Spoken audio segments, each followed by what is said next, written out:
السلام عليكم، مرحبا بكم في القناة فيديو جديد. اليوم ان شاء الله الفيديو غادي يكون مختلف شويه. اليوم ان شاء الله غادي تشوفوا معايا بعض الكواليس ما قبل التصوير.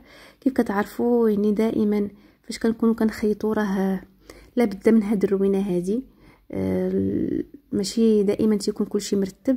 اليوم ان شاء الله غادي نشارك معكم وغادي تونسوني وتشوفوا معايا كيفاش رتبت هذا الركن ديالي ديال الخياطه. بزاف ديال الاخوات اللي طلبوا مني باش نصور لهم البلاصه اللي كنخيط فيها، وطريقه ديال التنظيم راه كتبقى على حساب الذوق ديال كل واحد والامكانيات ديالو.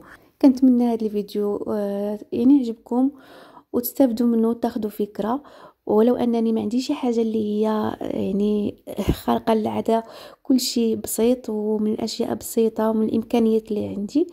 الناس اللي كيسولوني على الماكينات ديال الخياطه اللي عندي 3 ديال الماكن. عندي ماكينه اف 4 جاك اف 4، وعندي جاكي ديال السورجي، وعندي واحد الماكينه عزيزه عليا بزاف شي نهار نديرو عليها فيديو. عندي ماكينه صغيره بيرنت ديال كدير الزقزاق وكتخيط، وفيها بزاف ديال الانواع ديال الخياطه. وان شاء الله حتى غادي نديرو على شي فيديو غادي نخيطوا بها شي حويجات زوينين. غادي نخليكم يعني تشوفوا معايا تفاصيل. انا غادي ندير كلشي نتوما غير ونسوني.